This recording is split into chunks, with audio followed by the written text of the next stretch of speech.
Masechet Shabbat Daf Kuf He, on commence Mesrat Hashem à la deuxième ligne. Katav Otachat Notrikon. Celui qui a écrit une lettre d'abréviation, il a écrit que la lettre avec le petit l'abréviation en haut, en tant que signe que il fait allusion à un mot entier. Est-ce qu'il est chayav ou patour, sachant qu'il n'a pas écrit de lettres pendant Shabbat? Rabbi Yosha ben Metera mechayev v'chachamim potrin. Donc la Mishnah avait ramené là-dessus une discussion Rabbi Yoshua ben Metera et Chachamim. Amar Rabbi Yochanan, Mishum Rabbi Yossi ben Zimra. Minayin lelashon notrikon min Torah. Où est-ce qu'on voit dans la Torah cette idée-là de notrikon? Donc qu'une lettre fasse allusion à un mot entier. Chez Neymar, comme il est dit, à propos d'Abraham Avidu, c'est écrit Ki av hamon goyim netaticha. Je vais faire de toi le père de une grande population de goyim, de nations. Et la Gemara vient expliquer les mots av hamon de la manière suivante. Chaque lettre, elle comprend un mot entier. Donc av, la lettre aleph, c'est av netaticha leumot. Je t'ai mis père aux nations. Bet du mot av, c'est bachur netaticha baumot. Tu es l'élu, le préféré, le choisi. Donc ça, c'est la lettre bet du mot av. Passons au mot hamon. Alors la Gemara explique hamon. La lettre he qui se change des fois en chet, elle donne chaviv netaticha baumot. Tu es préféré, tu es le bien-aimé des nations. Melech, le même, c'est melech netaticha laumot. Roi, je t'ai nommé roi aux nations. Vav, c'est vatik netaticha baumot, c'est quelqu'un d'important. Nun de Hamon, c'est ne'eman netaticha laumot, quelqu'un de confiance. Et voilà donc que Avamon, ça devient une abréviation de plusieurs mots. Donc de là, on voit que dans la Torah aussi, on considère qu'une lettre peut comprendre un mot entier. Rabbi Yochanan ide Amar. Rabbi Yochanan lui-même dit, c'est-à-dire que la première preuve était de Rabbi Yochanan au nom de son maître, Rabbi Yossi ben Zimra. Le deuxième exemple vient de Rabbi Yochanan lui-même. Anochi, il est écrit dans les Aseret HaDibrot, au début des Aseret HaDibrot, le pasuk dit Anochi Hashem Elokecha. Le mot Anochi aussi, c'est un notrikon. Ana nafshi ktivat yavit. Donc, c'est Hashem qui dit à Israël, Ana, moi, nafshi, mon âme, ktivat yahavit. J'écris mon âme et je l'ai donnée. Donc, autrement dit, Akadosh Baruch Hu, il dit, dans la Torah, je me suis donné à moi-même, je suis rentré dans la Torah et je me suis donné à moi-même, je vous ai donné moi-même en vous donnant la Torah. Rabbanan Amre, Rabbanan disent dans le mot Anochi, on peut en faire encore une autre dracha, Amira Ne'ima, une parole agréable, Ktiva Yehiva. Et Ktiva, c'est le kaf d'Anochi, donc j'ai écrit Yehiva et je l'ai donné. Ikad Amre Anochi les mafrea. Il y en a qui lisent le mot Anochi de la fin au début, de la dernière lettre à la première lettre. Donc c'est Yehiva Ktiva, j'ai donné et j'ai écrit Ne'emanin Amarea. Ces paroles sont des paroles de confiance. Et vers Rabbi Natan Amre. Donc dans la yeshiva de Rabbi Natan, on ramène un exemple d'un autre pasuk encore. Il est écrit à propos de l'ânesse de Bilam. Qui arat hader le negdi. Elle s'est arrêtée quand elle a vu le malach qui l'a menacée. Donc elle s'est arrêtée, elle n'avançait pas en chemin alors que Bilam ne voyait pas le malach, l'ange qui bloquait l'ânesse. Et quand il l'a frappé au bout de 3 fois, elle a ouvert sa bouche, miraculeusement, et elle a dit à Bilam, pourquoi tu m'as frappé 3 fois? Est-ce que j'ai l'habitude de t'embêter? J'ai bien une raison. Et voilà, elle lui dit qu'elle a été perturbée. Donc elle lui dit qu'il y a rat hader le negdi. Le chemin en face de moi était yarat. Qu'est-ce que ça veut dire le mot yarat? La Gemara explique yarat, yarea, elle a craint, resh c'est raata, elle a vu, nateta, et elle s'est détournée, elle est sortie du chemin. Dever Abishmel Tana. Carmel, encore un pasouk. Carmel, c'est Karmalé. Karmalé, ça veut dire que les épis du blé sont bien remplis, ça veut dire que le blé est frais, est bien rempli, est mûr. Et donc, ça rentre dans le mot Carmel. Et donc, car en général, c'est comme un coussin. C'est un coussin qui est rempli. Carmel, c'est un coussin rempli. Ici aussi, c'est les épis de blé qui sont frais et remplis. Rabba Rabba Yaakov Amar, encore un exemple d'un pasouk. Veu kilelani kilelani mretet. C'est David Améler qui dit à son fils Shlomo, il faut punir Shim'i ben Gera, qui m'a maudit une malédiction nimretet, forte, une malédiction intensive. La Gemara vient expliquer qu'est-ce que ça veut dire le mot nimretet. Le mot nimretet, en fait, il y a dedans plusieurs mots. C'est une abréviation de plusieurs mots. Notrikon, qu'est-ce qu'il lui a dit? Qu'est-ce qu'il a insulté? Donc, Shimi ben Gera avait insulté David quand il se sauvait de devant son fils Avshalom. Et Shimi ben Gera, qui était contre David à ce moment-là, ensuite il a fait tchouva. À ce moment-là, il était contre David, et donc il avait insulté en lui disant une klala nimretet. Qu'est-ce que c'est nimretet? Il a dit noefhu. Noefhu, ça fait allusion au fait que David a eu, selon Shimi ben Gera, des relations interdites avec Bathsheba, sa femme. Alors que les gens ne savaient pas forcément qu'elle était divorcée de son mari, et qu'à ce moment-là, il croyait encore qu'elle était mariée. En tout cas, il l'a appelé Noefhu. Donc, il fait pas attention à ses relations avec les femmes. Même, c'est Moavihu. C'est un descendant de Ruth à Moavia, Ruth qui est une descendante de Moab, alors que le peuple de Moab était interdit, même après la conversion, même s'ils font la guéroute, ils n'ont pas le droit de se marier avec les Juifs. Et là, il y avait une grande discussion à propos de Ruth, justement, si elle était permise ou interdite. La discussion était à savoir, est-ce que quand la Torah interdit les Moavim de rentrer, de se mêler dans le peuple juif, est-ce que ça ne concerne que les hommes ou aussi les femmes? Et là-bas, ils ont tranché que ça ne concerne que les hommes. Ruth, qui est une femme, puisqu'elle s'est convertie déjà, elle peut se marier avec un juif. Et donc, Boaz s'est marié avec elle. Et voilà que est descendu de là David. Du temps de David, ça a été remis encore une fois en question. Est-ce qu'on est bien certain que une femme de Moab peut se marier, peut se rentrer dans le peuple juif ou pas? Sinon, alors David n'est pas un bon juif, Chas v'Shalom. Et voilà que Shimi ben Gera l'a insulté en lui disant Moaviou, c'est un homme de Moab. Rotseachu, c'est un assassin. Il a dû l'accuser sûrement d'avoir indirectement causé la mort de Uriah, l'ex-mari de Bathsheba, la femme de David. Alors que nous savons bien, on a vu dans les prakim même précédents, on a vu que David n'a pas fauté quand il a envoyé Uriah à la guerre, parce que Uriah s'est rebellé, et Moré de Malchut Chayav Mita. Celui qui se rebelle contre le roi, il est Chayav Mita. Au contraire, David ne l'a pas tué directement, il ne l'a que mis à un endroit dangereux dans la guerre, de manière à ce qu'il soit tué par les Goïm. Tzoreru, le tzaddik de Nimretet veut dire Tzoreru, c'est un ennemi.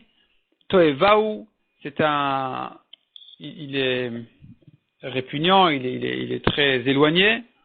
Tout ça, ce sont les insultes de Shimi ben Gera. Donc on voit encore à nouveau que le mot Nimretet est une abréviation. Rav Nachman bar Yitzchak Amar, encore un mot, Mané Daber ou Manit Tadak. C'est les frères de Yosef qui lui ont dit, quand Yosef leur a prouvé que Binyamin avait volé sa coupe, alors ils lui ont dit, Mané Daber ou Manit Tadak, qu'est-ce que pouvons-nous dire et comment on peut se justifier? Alors le mot Nitztadak à nouveau, c'est un notricon qui veut dire Nechonim anachnu, nous sommes des vrais, on ne dit pas de mensonges. Tzadikim anachnu, nous sommes des tzadikim. Torim anachnu, dakim anachnu, on est des purs. Kedoshim anachnu, on est des saints. Tout ça, ça rentre dans le mot Nitztadak. Mishnah suivante. Akotev shtotiot bishta alamot, celui qui a écrit 2 lettres en 2 oublis. C'est-à-dire, il a écrit une lettre en oubliant que c'est Shabbat ou que c'est interdit. Il a pris entre temps que c'est interdit. Ensuite, plus tard, il a écrit encore une 2e lettre, à nouveau, en oubliant que c'était Shabbat ou que c'est interdit. Ou bien qu'il a écrit Achat Shacharit Vachat Ben Arbaim, une lettre il a écrite le matin et une lettre il a écrite le soir. Rashi explique, voyons Rashi ici à droite un peu en haut, Achat Shacharit Vachat Ben Arbaim, Kevan de Havale Shahut Ben Ataim, puisqu'il y avait le temps entre le matin et l'après-midi, Kedeleda, de savoir, de connaître, de prendre conscience de sa faute, Havale Kishte Alamot. C'est considéré comme 2 oublis. Donc qu'est-ce qu'on dira de ce cas-là? Rabban Gamliel Mechayev Chachamim Potrin. Donc c'est une marloquette à savoir s'il est chayav khatat ou pas. La question en réalité est à savoir, est-ce que je peux associer les 2 lettres, ou bien je dis que non, puisqu'il a eu un rappel entre les 2, alors on ne peut pas les associer à en faire une mesure complète de chiyuv. La Gemara explique justement, Bemaï kamiflage, quelle est en fait ici la discussion? Rabban Gamliel savar en yedia lechati shiur. Selon Rabban Gamliel, il n'y a pas de yedia, on n'appelle pas ça la conscience de la faute, s'il n'a pas fait un chiour entier de la faute. Il a écrit qu'une seule lettre sur deux. Donc le fait qu'il ait pris conscience entre la première et la deuxième, ça ne s'appelle pas une conscience qui partage les fautes. S'il avait fait une melacha entière et il a appris que c'est interdit, il a refait ensuite. Là je dis, ce sont deux avérotes différentes et la conscience qu'il a pris entre les deux avérotes partage les deux.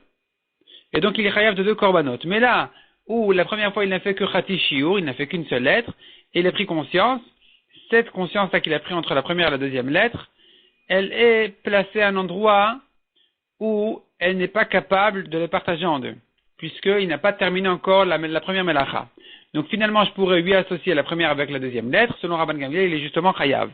Verabanan, c'est vrai. Selon Chachami, par contre, on ne dit pas comme ça. Yesh et dia le chati shiur. Eux pensent que on peut appeler ça une yedia. Il y a eu ici une conscience, et donc cette conscience-là qu'il a pris entre entre la première lettre et la deuxième, elle est suffisamment importante pour les partager en deux. Et donc il est pas tôt parce qu'il n'a jamais fait une melacha entière en un oubli. Hadran alach, abonné. Voyons, commence Bezrat Hashem, le 13e pérec de la Maseret. Donc ici la Mishnah va traiter le cas, d'abord, de celui qui tisse un tissu, ou qui déchire, on verra aussi, ou bien qui coud. C'est le début le premier daf déjà de ce pérec. Donc Rabbi Eliezer Omer, Haoreg shlosha chutin matrila. Combien il faut tisser pour être hayav? Selon Rabbi Eliezer, 3 fils au début du tissu, ve'achat ala harig, ou bien s'il a commencé déjà le tissu, et qu'il ajoutait là-dessus encore un seul fil, hayav. L'achachamim omrim, ben matrila ben masof, shiurosh nechutin. Selon Chachamim, on ne fait pas de différence entre le début du tissu et la suite. De toute façon, s'il a fait 2 fils, il est hayav. Le Mishnah continue dit comme ça. Aosesh tei batenirin. Celui qui fait 2 batenirin. Alors batenirin, c'est dans le métier à tisser. Il y avait des anneaux dans lesquels on rentrait les fils. L'Egmar va expliquer exactement combien donc les fils en fait de la chaîne. Il les place dans ces anneaux ou entre les anneaux. C'était tout un système. On verra un peu plus dans la Gemara. Et donc s'il les place à leur place, il les range bien correctement, il est chayav. Donc la Mishnah ajoute toutes sortes de manières de tisser. Donc banirin, bakero, c'était 2 sortes de métiers à tisser. Banapa, bakvara, 2 sortes de tamis. Napa c'est fin, c'est pour la farine, kvara c'est pour le blé, c'est plus épais. Ou basal, ou bien pour former un panier, chayav. Donc pour 2 fils, il est chayav. Ve'atofer shtei tfirot, celui qui coud de couture, va korer amenatit par shtei tfirot, ou celui qui déchire pour coudre ensuite de couture. Donc s'il déchire pour abîmer, ça s'appelle pas une melacha. Il n'est pas chayav. Celui par contre qui déchire parce qu'il a besoin de réparer, comme on verra ensuite dans la Gemara, de quel cas exactement il s'agit, alors lui effectivement il est chayav. De combien il doit déchirer dans le vêtement pour être chayav, de quoi coudre ensuite de couture. La Gemara explique, Yata Rabbi Yitzhak, lorsque Rabbi Yitzhak est venu d'Eretz Israël, il a expliqué comme ça. Tanesh Taim. Il a enseigné dans Rabbi Eliezer. Rabbi Eliezer qui disait celui qui a fait 3 fils au début du tissu, il est chayav. Lui, Rabbi Yitzhak, il a enseigné dans la Mishnah 2 fils au début du tissu, il est chayav. Donc il n'y a pas de différence entre Rabbi Eliezer et Chachamim selon Rabbi Yitzhak au début du tissu. La différence ne sera qu'à la suite du tissu. Est-ce qu'on est chayav pour un seul fil, comme Rabbi Eliezer, ou pour 2 fils selon Chachamim?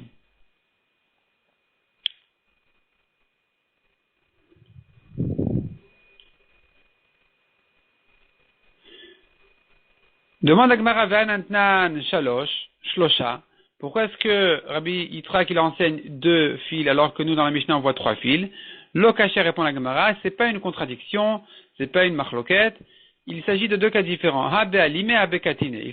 La question est à savoir est-ce que les fils sont épais ou ils sont fins. Amrela la egisa, amrela la egisa. La Gemara ramène 2 versions. Dans quel cas on dira 2 fils, dans quel cas on dira 3 fils? Est-ce que dans les épais on dit 2, dans les fins 3 ou le contraire? Amrela la egisa. Il y en a qui le disent dans ce sens-là, que quoi? Alimet lata. Si les fils sont épais, alors il faut 3 fils pour donner de l'importance à cette melacha. Pourquoi? Parce que tlata lo satre, très satre. Si on met 3 fils, alors ça va tenir. Ça va pas se défaire. S'il commence à faire que 2 fils, comme ils sont épais, ils sont pas très serrés, alors il risque de se défaire, et donc la melacha qu'il a commencé n'est pas encore une melacha suffisamment importante, il n'est pas tour. Donc quand les fils sont épais, il en faut 3. Par contre, ktine, si les fils sont fins, très namilosatre, 2 fils, ils sont suffisamment serrés pour ne pas se défaire, et que donc il serait chayav même pour 2 fils. Il y en a qui disent dans l'autre sens, ktine, si ce sont des fils fins, tlata yedie, trele yedie, 3 fils, on les reconnaît, ça fait déjà plus important. 2 fils, ils sont fins, on les voit à peine, on ne les reconnaît pas, donc il n'y a pas d'importance encore à la melacha, il n'est pas tour. Ali, même si les fils sont épais, très nami yedie, même 2 fils, on les reconnaît, on les voit, et donc il est chayav même pour 2 fils. Tanya en début de ligne. Haoreg shlosha chutin matrila vechad ala harik chayav, celui qui fait 3 fils au début du tissu et il ajoute encore un fil, donc ici il s'agit de la trame, il fait 3 fils de trame dans le tissu au début et ou bien si le tissu a déjà été commencé, alors chayav. Vachachamim omrim, ben matrila ben basof, shiuran shne chutin. Selon Chachamim, aussi bien au début que à la suite, toujours il est chayav pour 2 fils. Que pour 2 fils.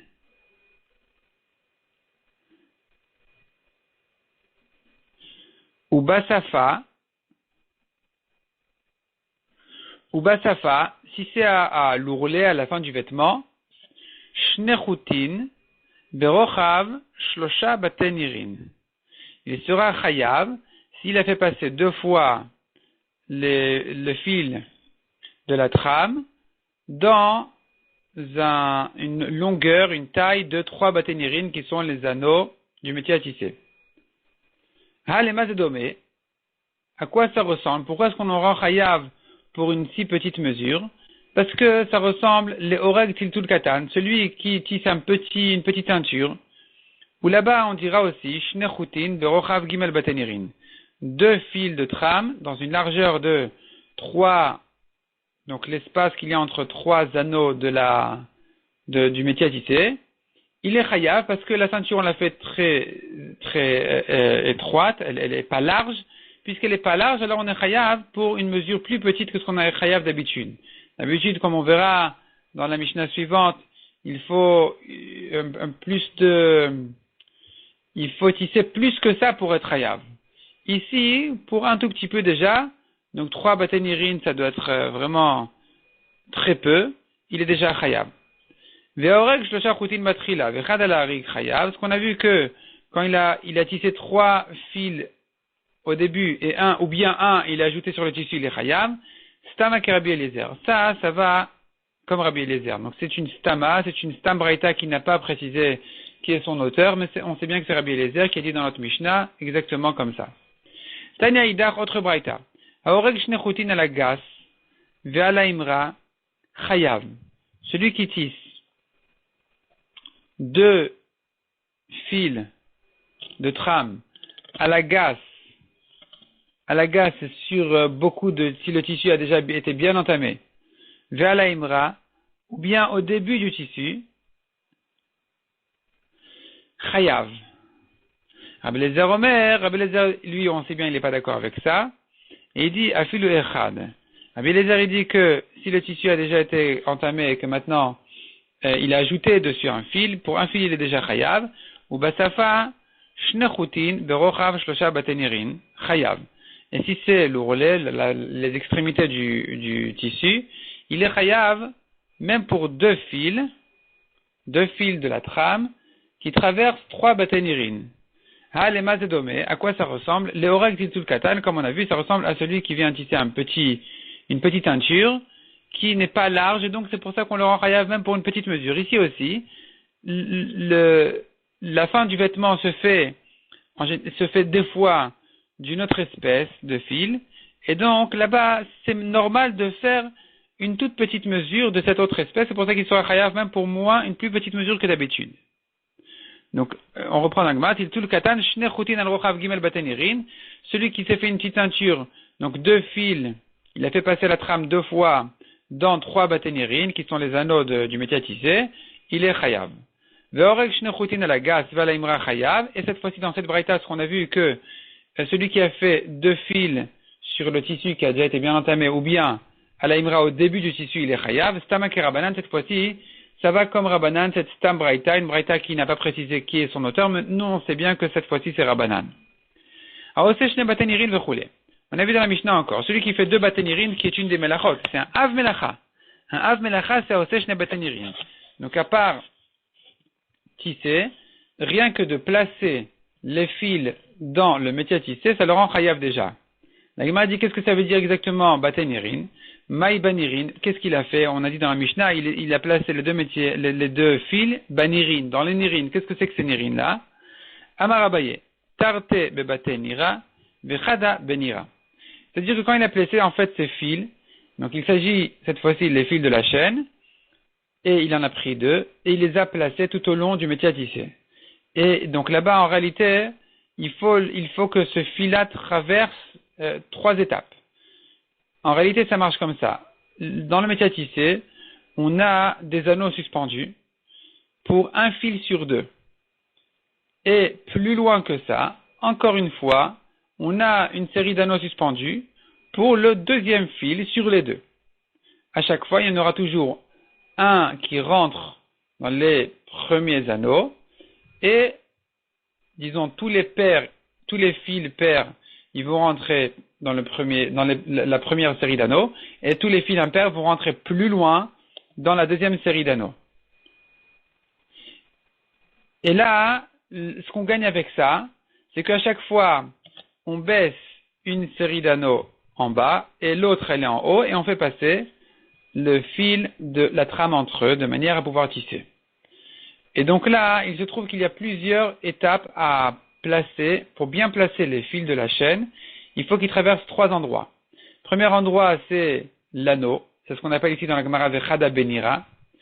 Et il faut qu'il passe entre les anneaux de la 2e série, ou de la première, s'il est rentré dans l'anneau de la 2e. Et enfin, une fois qu'on fait passer le fil de la trame, il faut le serrer avec le tissu. Pour le serrer avec le tissu, il y avait encore quelque chose qui ressemblait un peu à un peigne qui poussait ce fil-là qui a déjà été tissé pour l'ajouter au tissu.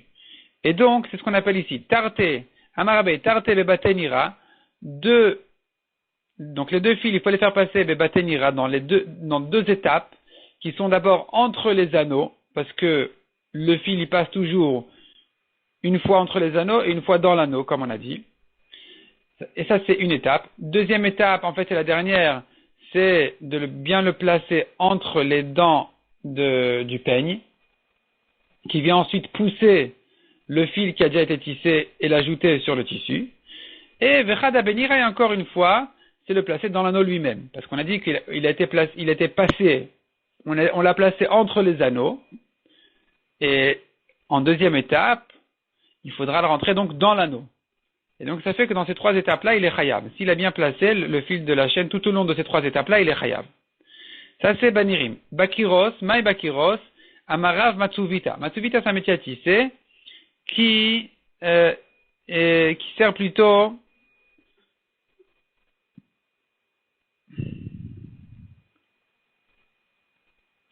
les artisans. Eux, ils utilisent ce métier à tisser. Les femmes, chez elles à la maison, elles ont un plus simple que celui-là. Va te faire cette firote. Celui qui coud de couture, il est chayav. Demande à Gemara à Tanina Bavot Melachot. On a déjà enseigné dans le 7e pérec de la Masechet. Parmi les 39 Avot Melachot, on a bien enseigné là-bas que va te faire cette firote, c'est un des Avot Melachot. Une Melacha, c'est celui qui a fait de couture. Pourquoi est-ce qu'on a besoin de répéter ici? Répond la Gemara effectivement. On a répété ici que pour la suite. Mishum de Kabel et Mitnasefa, parce qu'on voulait enseigner à la suite, va correr almenat itporch cette firote. Celui qui déchire avec l'intention de coudre là-bas, l'endroit où il a déchiré, de couture, il est chayav pour avoir déchiré. Donc, Tanena miatofer, c'est pour ça que la Mishnah introduit celui d'ailleurs qui a cousu 2 fois, 2 coutures, il est chayav. Donc, en fait, quand on dit 2 coutures, ça veut dire qu'il a fait rentrer le fil, il l'a ressorti. Va Korea demande la Gemara. Donc, Tanena miatofer, va Korea. Demande la Gemara Hanami Talina, on a bien enseigné l'histoire du Korea Be'avot Melachot. Dans les Melachot, dans les 39 Melachot, on a la Melacha de celui qui a déchiré avec l'intention de coudre là-bas 2 fois 2 coutures. Donc pourquoi est-ce qu'on a besoin de répéter ici? Et la réponse à la Gemara, Mishum de Kabel et Mitne Sefa, parce que la Mishnah voulait enseigner ensuite, à Korea Bachamato Valmeto, c'est la Mishnah suivante, celui qui a déchiré dans sa colère ou en tant que deuil, on verra dans la Mishnah suivante s'il est chayav ou patour, on verra. Mishuma Chiktan Atofer Shetfirot, c'est pour ça qu'on a introduit, en disant ici, celui qui coud 2 coutures, il est chayav. Celui qui déchire pour recoudre ensuite là-bas 2 coutures, il est aussi chayav. Et d'ailleurs, la Mishnah suivante, elle dira, et celui qui déchire pas contre, en tant que, pour calmer sa colère ou son deuil, eh bien, on verra ce qu'il est chayav ou patour. Donc tout ça, c'est en fait ici que pour introduire. C'est vrai qu'on l'a déjà enseigné dans les Avot Melachot, dans le 7e Pérec, ça a été répété ici par contre que pour nous introduire la Mishnah suivante qui n'a pas été citée dans le 7e Pérec. Ve'akora al-menat itforj tetfirot, echimashkachat, de quoi il s'agit, celui qui déchire afin de recoudre là-bas 2 coutures, on tourne la page, répond la Gemara de Avda Kikista.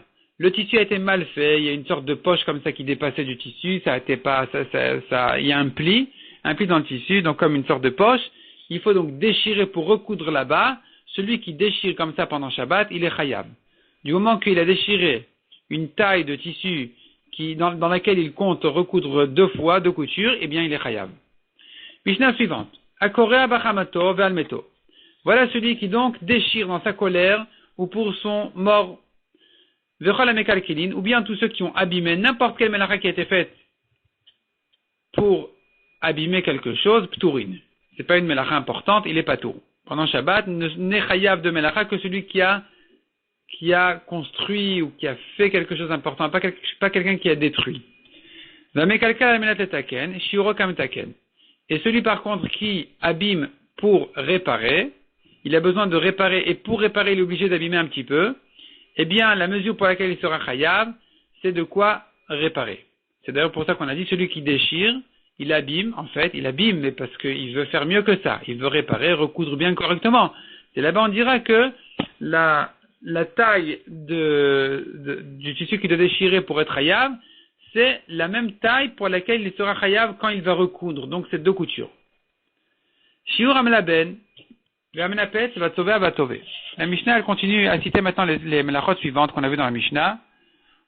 Donc, plutôt, dans les melachot des tissus, dans les melachot de la laine, disons, on a vu d'abord les melachot de melaben, c'est celui qui nettoie la laine, qui lave la laine, v'amenapetz, ou qui peigne la laine, v'atzovea, ou qui la teint, v'atove, ou qui file des fils. Et donc on a vu que c'était des melachot, mais il faut savoir pour quelle taille de fil il est chayav, kimlo rochavasit kaful.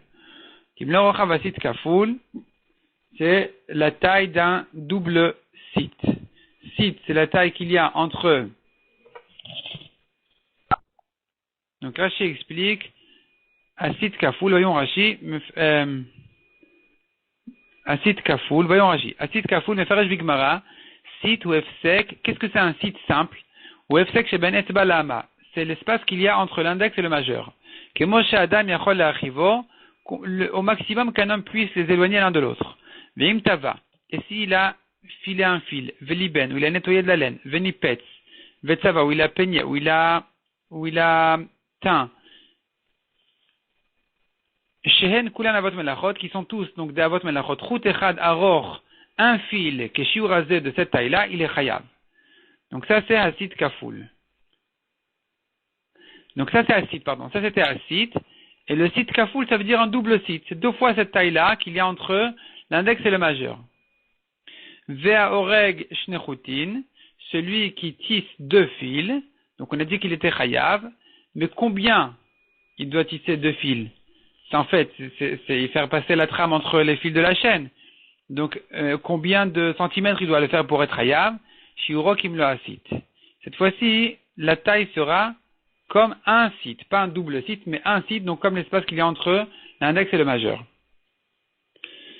La Gemara demande, sur le début de la Mishnah, on a vu que celui qui déchire dans sa colère ou en signe de deuil, on a dit qu'il est patour.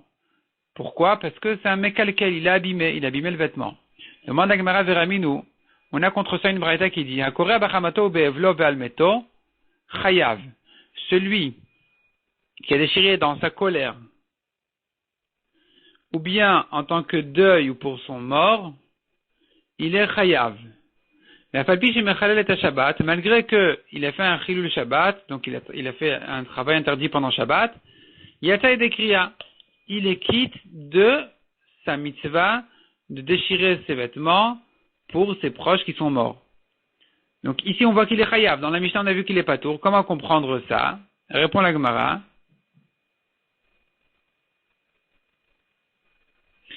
Lokashia. Ça dépend si c'était un proche à lui qui est mort, ça s'appelle Meddidé, ou bien si c'est quelqu'un qui n'est pas de ses proches. Donc si c'est un de ses proches qui est mort, c'est pas un mekalkel, il a un chiyuv, il a le devoir de déchirer ses vêtements pour lui, et donc puisque c'est pas un kilkul, au contraire, ça s'appelle un tikkun, c'est une réparation. Quand il vient déchirer ses vêtements, il a fait quelque chose de bien. Il a le devoir de le faire. Il a accompli son devoir. Donc il est chayav. Tandis que si c'est pas de sa famille, il déchire ses vêtements pourquoi? Pour rien. Il abîme pour rien. Donc il est patour. Demande à Gemara ve'almeto ktane. Dans la Mishnah on a dit Akora bachamato ve'almeto. Donc c'était un de ses proches qui est mort. Et il a déchiré pour lui. Donc il devrait être chayav. Or la Mishnah dit qu'il est patour. Répond la Gemara le lam bemadide. C'est un de ses proches, mais pas de ceux pour qui il doit déchirer ses vêtements. Ou be'anar delav ne'avelutinu. Pas quelqu'un pour qui il doit s'endeuiller. Il n'est pas en deuil, mais c'était quelqu'un qui lui était suffisamment proche, c'était son grand-père, disons, et donc il a déchiré, cette fois-ci il est patour, parce qu'il n'avait pas le devoir de déchirer. Donc quand il a déchiré, ça ne s'appelle pas une réparation, ça s'appelle au contraire abîmer, et donc il est patour. Demande à Gemara vi chachamu, si celui qui est mort, c'était un chacham, chiyuv michayev, tout le monde a le devoir de déchirer leurs vêtements en signe de deuil pour le chacham qui est mort. Netanya, comme on voit dans une braïta, chacham shemet akol kurvav. Un chacham qui est mort, tout le monde sont ses proches. Akol kurvav salkadatar, est-ce que vraiment tu penses que tout le monde est ses proches? Et la ema akol ke kurvav. Tout le monde sont comme ses proches, tout le monde sont comme ses enfants. Ils doivent tous déchirer leurs vêtements pour un gadol, un grand chacham qui est mort. C'est comme ça l'alacha aussi. Demande à Gemara.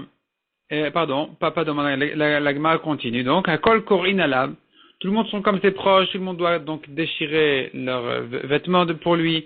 À kol choltzin alav, à l'époque, ils avaient l'habitude de sortir avec les épaules découvertes. Donc, ils déchiraient la tunique au-dessus de l'épaule. C'est encore un signe de deuil. À kol mavrin alav va'echava, les endeuillés, ils avaient l'habitude de manger sur une place dehors sur la rue, leur premier repas. Et là, tout le monde est endeuillé pour le chacham qui est mort, tout le monde mange là-bas aussi. Donc on voit que finalement, si c'est un chacham qui est mort, tout le monde a le devoir de déchirer, et donc il devrait être chayav s'il a fait pendant Shabbat. Répond la Gemara, le tzricha de la chacham. Non, effectivement, dans la Mishnah, on a dit qu'il est patour, il s'agit qu'il n'était pas chacham.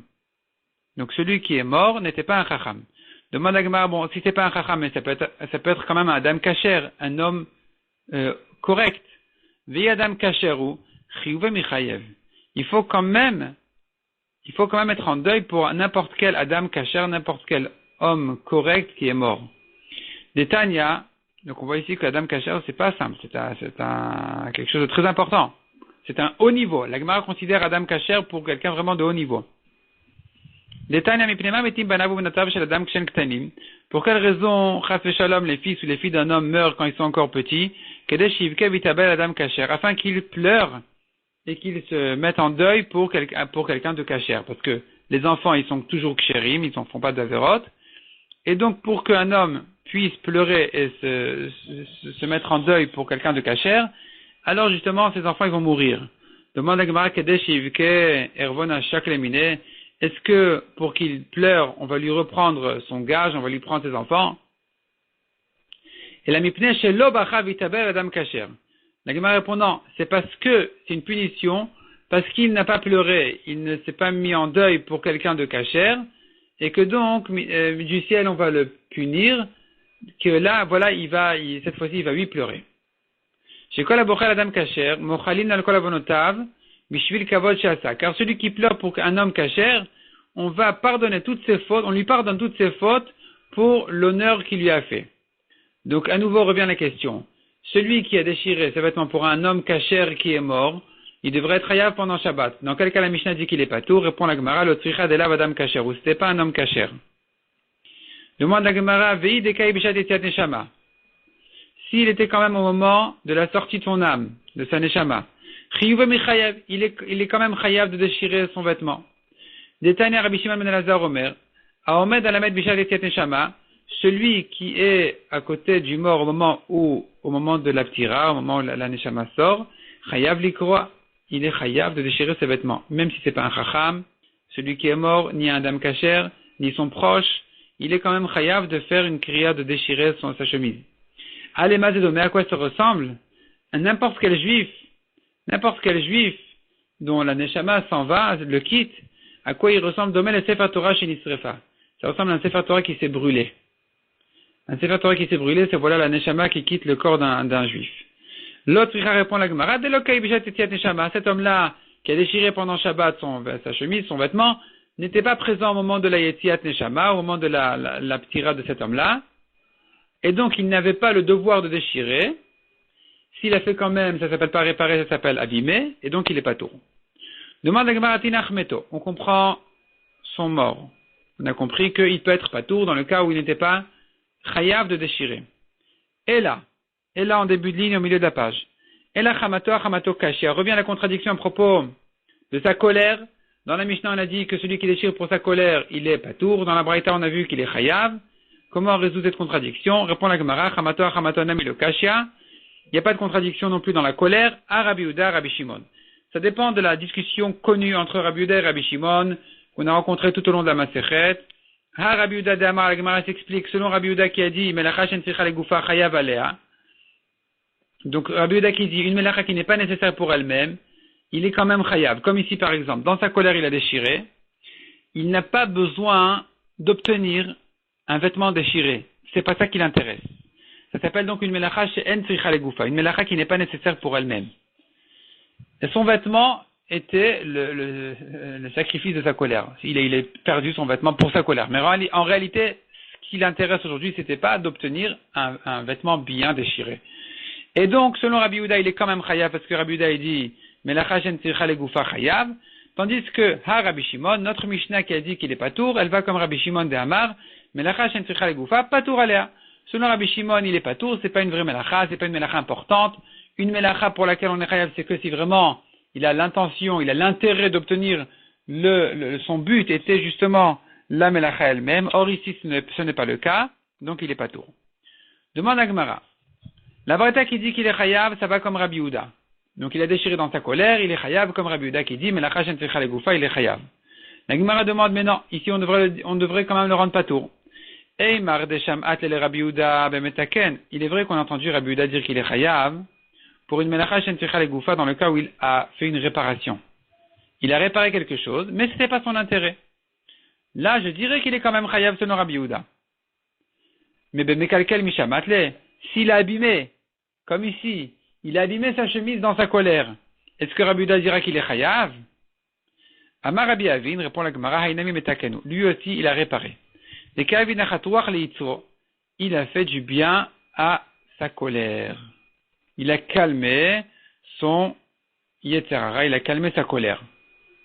Et puisqu'il a calmé sa colère, alors ça s'appelle une réparation. Il a fait quelque chose disons bien relativement à la colère, donc quelque chose qui lui faisait du bien, et donc il est chayav.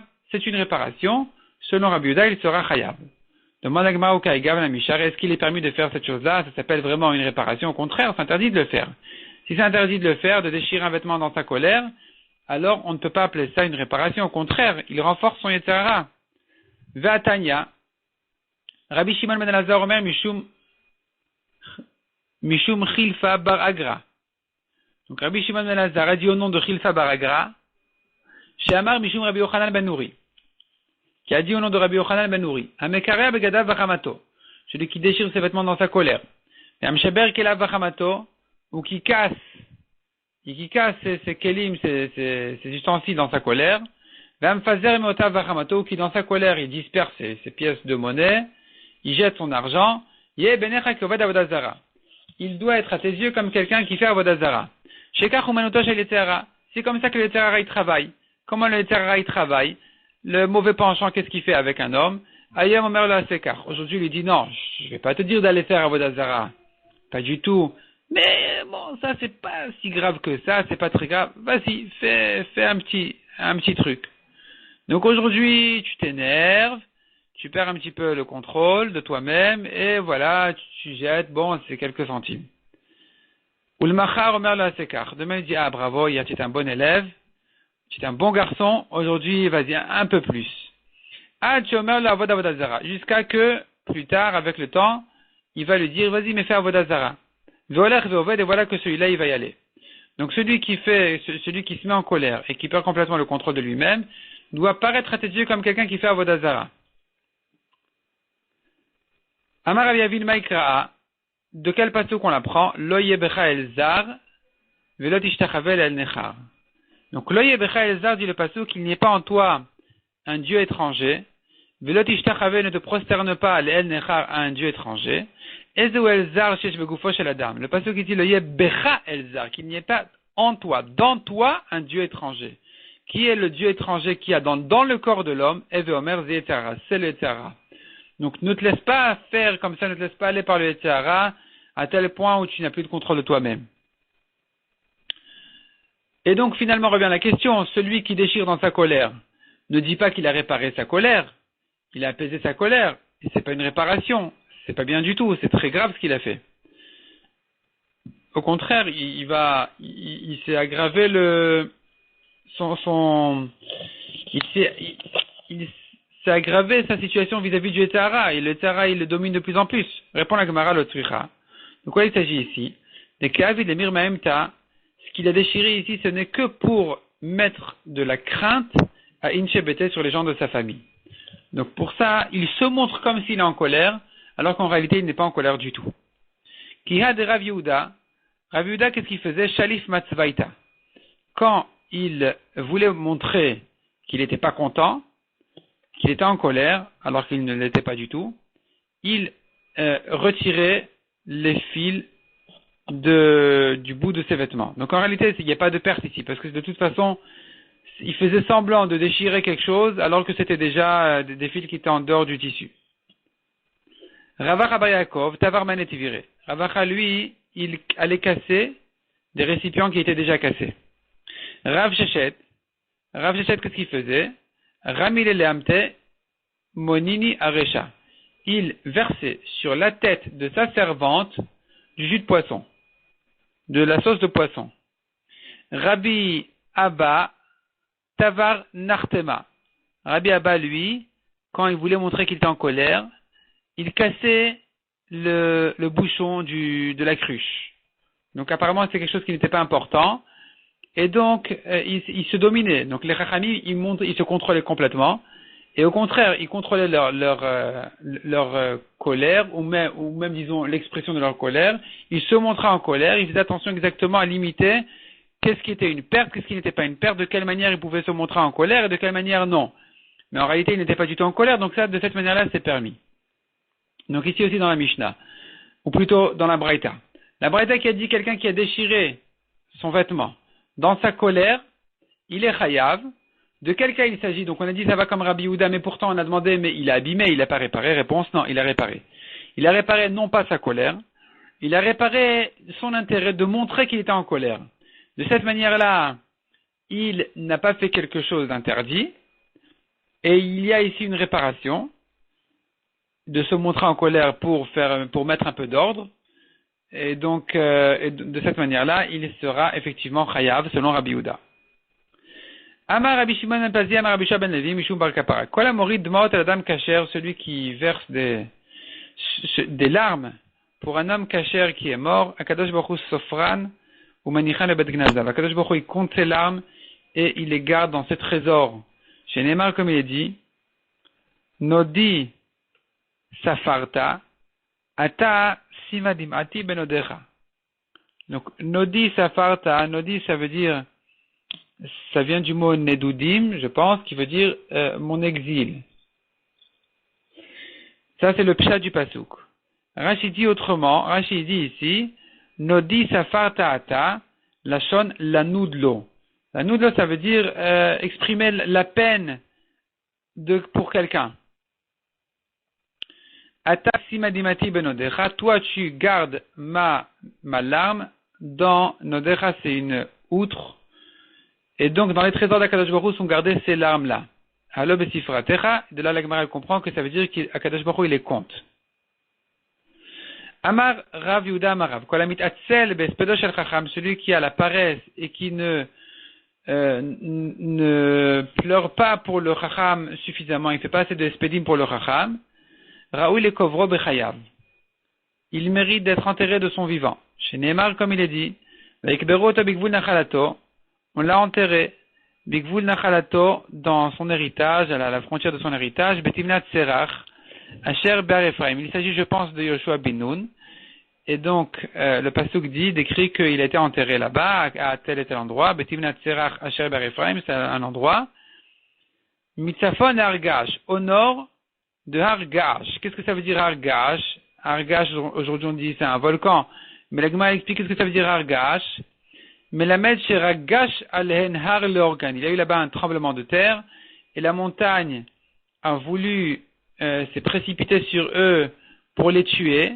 Pourquoi? Parce que ils n'ont pas fait suffisamment de espedim pour Yoshua bin Nun. Amar après Abarabam Rabbi Yochanan, kolamitasel bespedo shel chacham eno marich yamim. Celui qui ne lamente pas, ne fait pas assez de spedim pour le chacham, il eno marich yamim, il n'aura pas une longue vie. Mida keneged mida. C'est vraiment un comportement Kadosh Baruch Hu vis-à-vis de lui. De la même manière que lui, il n'a pas été en peine du fait que le chacham, du fait que de la ptira du chacham, donc du fait que la vie du Racham ne s'est pas prolongée davantage, de la même manière sa propre vie à lui-même ne sera pas prolongée davantage. Chez Neymar, comme il est dit, dont on sait qu'Akadosh Baruch Hu se comporte vis-à-vis de quelqu'un mida keneged mida, en rapport avec son même comportement à lui, comme il est dit, on apprend du pasuk Besa Sea Beshalchat Erivena. Donc ce pasuk-là, il fait allusion à Mitzrayim, l'Égypte, où le pasuk dit Besa Sea, ça veut dire Sea Besea. C'est une mesure en face de la même mesure. Donc de la même manière que les Égyptiens se sont comportés vis-à-vis des Juifs, de la même manière qu'Akadosh Baruch Hu s'est comporté vis-à-vis d'eux. Il les a punis. Beshalcha, quand les Égyptiens ont renvoyé le peuple juif, Teribena, Akadosh Baruch Hu s'est battu contre eux. Et donc de là on apprend qu'Akadosh Baruch Hu il se comporte mida keneged mida, une mesure en face de la mesure. Donc de la même manière qu'un homme se comporte, dans son même langage, de cette même manière-là, Akadosh Baruch Hu va le punir. Et divers après Rabbi Yochanan, après objecte à Rabbi Yochanan, du pasuk qui dit Ve'avdu ha'am et Hashem kol yemei Yoshua. Le peuple ont servi Hashem tous les jours de Yoshua, ve'chol yemei azkenim, asher erichu yamim achrei Yoshua, et tous les jours des anciens, des zkenim, qui ont erichu yamim, qui ont une longue vie après Yoshua. Donc on voit que, ne me dis pas qu'ils ont été punis de ne pas avoir fait les spedim sur Yoshua, d'avoir une vie plus courte. Tu vois que non, le pasuk qui dit Erichu Yamim, ils ont une Arichut Yamim, ils ont une longue vie. Amarle, il lui a répondu, Rabbi Yochanan a repris à Baraba, Bavlae. Donc après Baraba qui venait de Bavel. Yamim et Erichu. Shanim le Erichu. Donc il s'est adressé à lui en lui disant, Bavlae, vous qui venez de Bavel, je vous donne la réponse. Le pasuk dit, ils ont eu de longs jours, mais pas de longues années. Donc Yamim et Erichu, ils ont eu de longs jours. Rachel explique que ça veut dire agréable, mais pas de longues années. Donc effectivement, ils sont morts tôt. Et là, Meata demande à Gemara, si c'est comme ça que tu me dis Yamim, ça veut dire Arichut Yamim, c'est pas Arichut Shanim. Ça veut dire il a eu de longs jours, mais pas de longues années. Alors comment tu comprends le pasuk qui dit Leman yirbu yamechem vime venechem? Ici le pasuk qui dit afin que vont se prolonger vos jours et les jours de vos fils. Est-ce que ici aussi on dira Yamim velo Shanim? On dira ici les jours et pas les années? Répond la Gemara, bracha shani. Non, là-bas c'est un pasuk qui est une bracha. Si c'est une bracha, alors certainement la bracha elle est dans le bon sens au maximum. Et donc, la bracha, elle se comprend évidemment, de longues années, pas de longs jours. C'est pas une bracha de dire de longs jours. Ou plutôt, si c'est une bracha, on la dira au maximum. Donc, il s'agit là-bas de longues années. Encore un enseignement du même chacham, Rabbi Chia au nom de Rabbi Yochanan. Echad mina achin shemet, idagu kol achin kulan. Un des frères qui est mort, tous les frères doivent être inquiets. Echad mina chabura shemet. Donc inquiet, ça veut dire, j'explique, ils doivent craindre la mort. Ça veut dire ils sont en danger maintenant. Si un du groupe est mort, le groupe tout entier, il doit s'inquiéter, il doit faire attention. Amrela demet gadol, vamrela demet katan. La Gemara ramène là-dessus deux versions. Soit il s'agit que c'est le plus grand d'eux qui est mort, ou là il faut craindre que si on voit que le plus grand a été puni, alors la tête de la maison, alors les autres doivent faire attention à eux. Ils doivent craindre qu'ils sont visés aussi. Et deuxième version, Vamrela de Met Katan. Au contraire, Met Katan, il s'agit que le plus petit est mort. Et là vraiment, les plus grands doivent craindre parce que Rashi explique des Bekal Kala Matrilin Mina Katan. Donc la punition, elle risque de commencer par le plus petit. Elle commence du plus petit au plus grand. Et donc, si le plus petit est mort, c'est que les autres sont aussi concernés et donc ils doivent craindre et faire attention à eux. On dit dessus que dès que est né dans la famille un garçon, alors toute la famille était guérie. Ils n'ont plus rien à craindre. L'explication de cette idée-là, apparemment, elle est de dire comme ça. Quand un est mort, ils sont maintenant en danger. On ne sait pas ce qui va se passer avec eux. Mais dès que un est né, la naissance, c'est le contraire de la mort. Ça veut dire qu'il y a une nouvelle vie qui est rentrée dans cette famille-là. Et donc, à partir du moment où il est né, ils peuvent savoir que c'est terminé. Ils sont plus concernés par la crainte de la mort. Ils sont plus visés par ça. Au contraire, il y a la vie qui est rentrée dans cette famille-là. Et donc, toute la famille a été guérie. Shabbat Shalom, Umevorach.